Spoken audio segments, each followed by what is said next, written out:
अपने अंग्रेजी भाषी दर्शकों के लिए हमने Deepti tiles world of Indian history नाम से एक नया अंग्रेजी चैनल आरंभ किया है। कृपया नए चैनल को एक बार अवश्य देखें तथा उसे लाइक, सब्सक्राइब एवं शेयर करें। धन्यवाद। पिछले कुछ समय से दिल्ली की जनता ब्रिगेडियर जॉन निकलसन के बारे में डरावने किस्से सुन रही थी। निकलसन के बारे में कहा जा रहा था कि अफगानिस्तान से आया ब्रिगेडियर जॉन निकलसन दिल्ली वालों को कठोर दंड देगा। वह भारतीयों द्वारा मेरठ, कानपुर एवं दिल्ली आदि स्थानों में किए गए अंग्रेजों के खून का बदला भारतीयों के खून से लेगा। बदले की आग में जल रहे इस अंग्रेज अधिकारी के मस्तिष्क में भारतीयों का रक्त पी जाने के बहुत से तरीके मौजूद थे।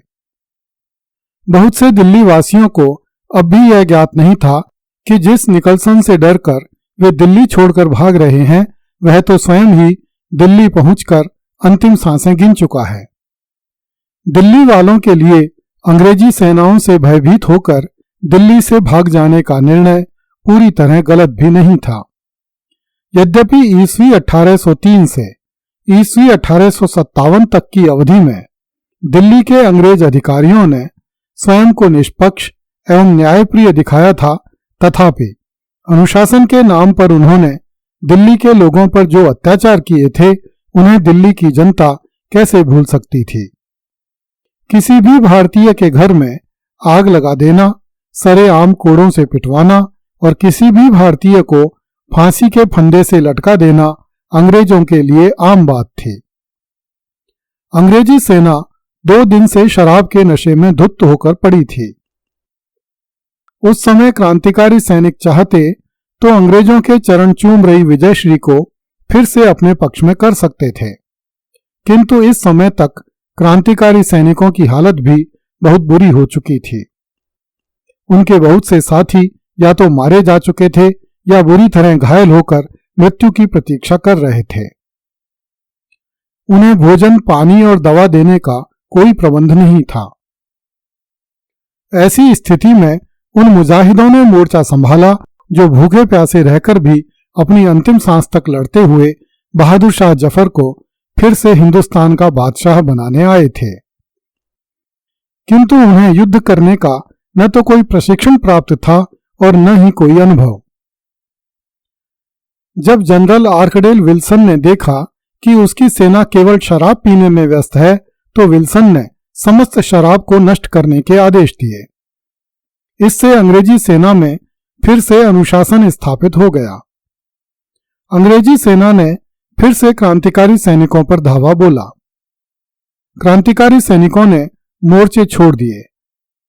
अब या तो सड़कों पर उनके शव पड़े हुए दिखाई दे रहे थे या फिर उन्होंने अंग्रेजों की संगीनों के समक्ष आत्मसमर्पण कर दिया था। बहुत से क्रांतिकारी सैनिक दिल्ली छोड़कर भाग गए। जब अंग्रेजों की सेना दिल्ली में घुसी तब दिल्ली के हजारों नागरिक दिल्ली खाली करके अपने संबंधियों के पास निकटवर्ती गांवों और कस्बों में भाग गए, क्योंकि दिल्ली में अनाज, दूध एवं सब्जियां मिलना बिल्कुल असंभव हो गया था। हालांकि दिल्ली में अधिकांश लोगों के घरों में लूटे जाने के लिए कुछ नहीं बचा था, किंतु जब अंग्रेजों ने क्रांतिकारी सैनिकों का बिल्कुल सफाया कर दिया तब गुंडे और लुटेरे फिर से अपने घरों से निकल आए और उन्होंने दिल्ली के बंद घरों को तोड़कर उनमें से सामान निकालना आरंभ कर दिया। अंग्रेज सेनाएं जीत की खुशी में पेट भरकर शराब पी रही थीं। इस कारण पूरे 4 दिनों तक दिल्ली पर गुंडों और बदमाशों का कब्जा रहा।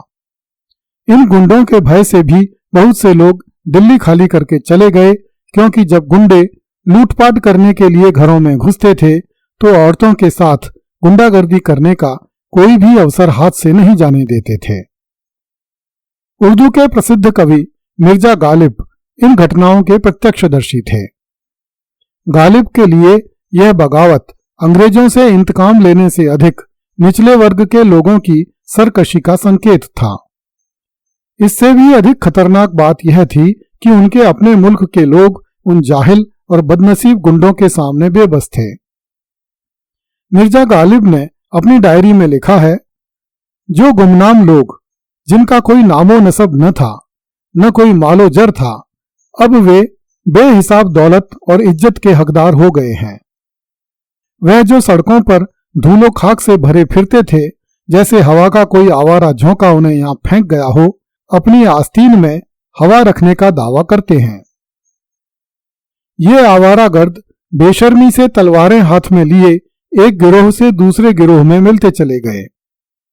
सारे दिन इन बलवाइयों ने शहर को लूटा और शाम को मखमली बिस्तरों में जाकर सो गए। दिल्ली का पूरा शहर अपने हाकिमों से खाली हो गया और उसकी जगह खुदा के ऐसे बंदे यहां बस गए जो किसी खुदा को भी नहीं मानते, जैसे यह कोई मुफ्त का बाग हो जो फूलों के दरख्तों से भरा हो। बादशाह उनको रोकने से बेबस थे। उनकी फौजें बादशाह के इर्द गिर्द जमा हो गईं और वह उनके दबाव में ऐसे ढक गए जैसे चांद ग्रहण लगने से ढक जाता है।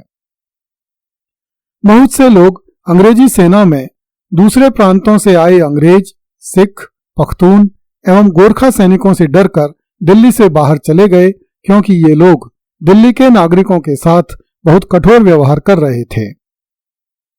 हालांकि ऐसा कतई नहीं था कि अंग्रेजी सेना में शामिल समस्त भारतीय सैनिक एक तरह का व्यवहार कर रहे थे। बहुत से सिपाहियों ने भारतीय सभ्यता एवं संस्कृति को इन परिस्थितियों में भी भुलाया नहीं था। एक अंग्रेज अधिकारी की डायरी के संदर्भ से स्कॉटिश लेखक विलियम डेलरिम्पल ने लिखा है, बहुत से भारतीय सिपाहियों ने अपने अधिकारियों का अपमान किए बिना खामोशी से लेकिन दृढ़तापूर्वक घोषणा कर दी कि उन्होंने स्वयं को कंपनी की नौकरी से स्वतंत्र कर लिया है और अब वे दिल्ली के बादशाह की प्रजा बनने और उनकी सेवा करने के लिए जा रहे हैं। बहुत से सिपाहियों ने अपने अधिकारियों को सलाम किया और बहुत इज्जत तथा तमीज से अपने मुंह बगावत के केंद्र अर्थात दिल्ली की तरफ फेर लिए, ताकि उन लोगों में सम्मिलित हो सकें और उनकी संख्या बढ़ा सकें जो कि हिंदुस्तान की मुसलमान राजधानी में हमसे लड़ रहे थे। इस अंग्रेज अधिकारी की डायरी के आधार पर यह अनुमान लगाया जा सकता है कि सभी भारतीय सैनिक अनपढ़ एवं असभ्य नहीं थे। जब कंपनी सरकार से विद्रोह करने वाले बहुत से भारतीय सिपाही अपने पुराने स्वामियों अर्थात अंग्रेजों के विरुद्ध तमीज से पेश आ रहे थे, तो निश्चित ही उन सिपाहियों की संख्या भी कम नहीं रही होगी जो अब भी कंपनी सरकार की तरफ से लड़ रहे थे और उन्होंने अब भी भारतीय सभ्यता और संस्कृति का पल्लू थाम रखा था। किंतु दिल्ली वालों के मन में अंग्रेजी सेनाओं का भय घर कर चुका था। वे दूध से जले हुए थे और अब छाछ को भी फूंक फूंक कर पीना चाहते थे। तिलंगों के साथ दिल्ली वासियों का अब तक का अनुभव बहुत बुरा था, इसलिए अब वे दिल्ली में घुस रही अंग्रेजी सेनाओं के हाथों और जलील नहीं होना चाहते थे। यही कारण था कि दिल्ली के बहुत से संभ्रांत लोगों ने अंग्रेजी सेनाओं के भय से दिल्ली खाली करके भाग जाना ही उचित समझा। अगली कड़ी में देखिए, दिल्ली की औरतें बहादुर शाह जफर के लिए अंग्रेजों से लड़ने आईं।